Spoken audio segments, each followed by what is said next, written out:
14 दिन के बाद वो वेंटिलेटर से आउट हो गए।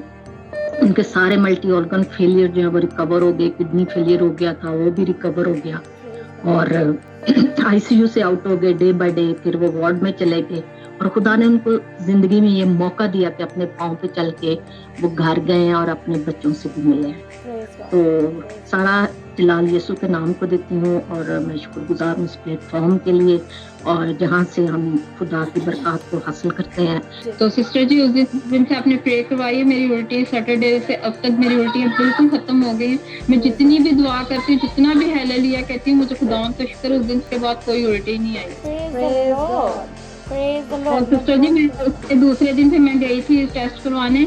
मुझे बहुत घबराहट हो रही थी, मगर मेरा इतना ईमान था कि मेरा टेस्ट बिल्कुल क्लियर आएगा। फिर मैंने अपने हार्ट का वो करवाया था, वो पट्टी बिल्कुल क्लियर आई थी, और डॉक्टर ने कहा था आपको कोई हार्ट का मसला नहीं है। God bless you, praise the Lord. देखा, डर खत्म हो गया ना आपका। मैंने फिर ये सोचा, मैंने कहा ये जो भी सिस्टर जी ने मुझे बार बार 2 दफा कहा है कि मैं डॉक्टर के पास जाऊँ, ये मेरा डर खत्म करने के लिए, क्योंकि सिस्टर जी मेरे पेट के अंदर तकरीबन 20 जो ना रसोलियाँ थी, मगर मैं डॉक्टर के पास नहीं कि मैं प्रे करवाती रही, और रसोलियाँ खत्म हो गई। मेरे 3 मिसकैरेज हुए, तो उसके बाद खुदा ने इतना बड़ा बंधन तोड़ के मुझे बेटी दी, फिर मेरे प्रेज द लॉर्ड। भाई, आपका फोकस ठीक नहीं है, आपका फोकस राइट नहीं है। जी, मुझे फोकस करने में काफ़ी इशू होता है आजकल। मतलब पहले नहीं था, मतलब ये कुछ 1 ईयर हो गया मैं अपनी स्टडी पे फोकस ही नहीं कर पा रहा। मैं प्लान बनाता हूँ, ट्राई भी करता हूँ, बट फिर कुछ ना कुछ हो जाता है। आपकी ट्राई में कमी है, बिकॉज जब भी आपका फोकस करने का टाइम होता है, यू फाइंड एक्सक्यूजेस। तो ये आप किसी की कोई प्रॉब्लम नहीं है, this is problem with you, because somewhere आपका फोकस राइट नहीं है और आप भटक जाते हैं अपने प्लानर से। हाँ जी, तो चिड़चिड़ापन बहुत ज़्यादा रिलेशनशिप में है। हाँ जी, तो वो उसको दूर करें तो फिर वो कंसीव कर सकती हैं, और खुदावन से दुआ करें, और खुदावन ज़रूर उनको औलाद देगा। और खुदावन की भाभी और भाई के लिए हम औलाद को तेरे हुजूर से मांगते हैं। उस यूनिटी को आप बरकरार कर सकती हैं, वापस लेके आ सकती हैं रूटीन में, लेकिन समहाउ आप अपनी अथॉरिटी को यूज़ भी नहीं करती हैं।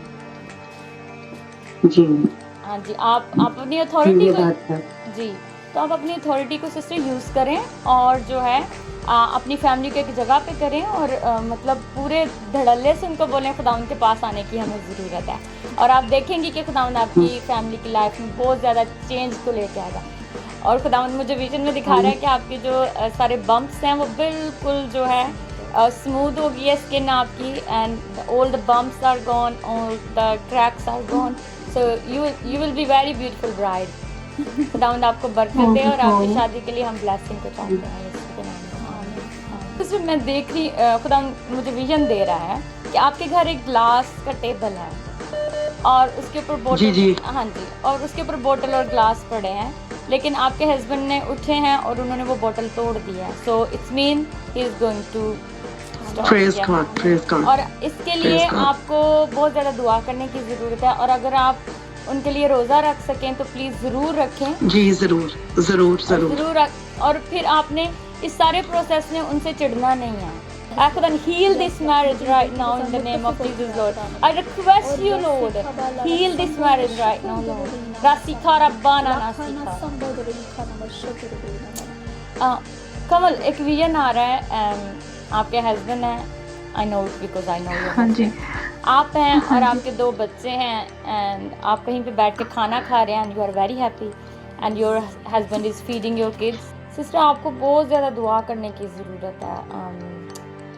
किसी और जैसे हम किसी और से दुआ कराएं, लेकिन हम खुद उतना टाइम खुदा उनके साथ ना गुजारें और अपने लिए दुआ ना करें, तो इस तरह से चीज़ें ठीक नहीं होती हैं। मतलब आपकी लाइफ है, आपको अपनी लाइफ के ऊपर अटेंशन देने की ज़रूरत है। आप मेरी आवाज़ को सुन रही हैं? हाँ जी जी, तो आप दुआ किया करें। मतलब मैं देख रही हूँ आप होल द टाइम मोबाइल पे जो है वो मतलब विजन मैं देख रही हूँ कि आप मोबाइल पे रहती हैं, टाइम वेस्ट करती हैं। खुदा उनके साथ वक्त गुजारें ताकि आपकी ज़िंदगी के सारे मसले सॉल्व हों। यीशु नाम में आमीन। मैं पास्टर साहब से दुआ कराई थी, तो उस टाइम तेल और पानी में उसने दुआ की थी, तो वही तेल मैं उसके पेट में लगाई और प्रार्थना की कि इसी तेल लगाने के बाद उसका वो पोटी बार बार जो होता था वो कम हो गया। और अभी उसका 40 ठीक हो गया है, मतलब 2 दिन में खाली सिर्फ 2-3 बार हो रहा है, पहले 6-7 बार हो जाता था। तो इसके लिए मैं परमेश्वर को धन्यवाद देना चाहती हूँ। कभी आपको प्लीज दुआ करने से नहीं रोक सकता।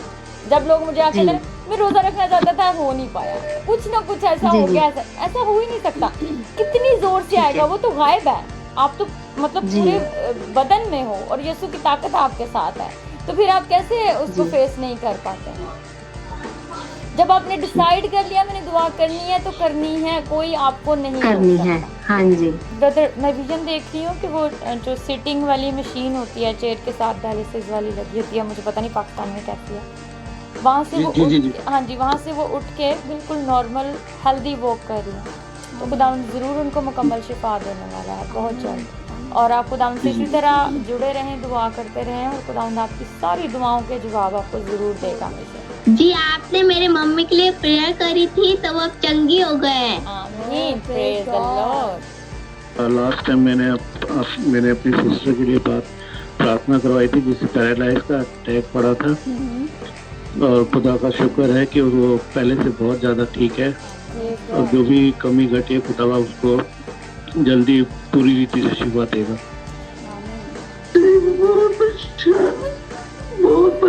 मैं अंडरस्टैंड करती हूँ बहना, मैं आपको सिस्टर, मैं आपके दुख को अंडरस्टैंड कर रही हूँ। बहुत परेशानी की बात है, हम अपने प्यार करने वालों को इस तरह से नहीं देख सकते हैं, ये बहुत हार्ड है। और आपके आंसुओं को खुदा कभी रायगा नहीं जाने देगा, वो खुदा ज़रूर आपके बच्चे को शिफा बख्शेगा यीशु नाम में। आप तसल्ली रखें और दुआ हो या आप ईमान रखें कि खुदा सारी चीज़ों को करेगा।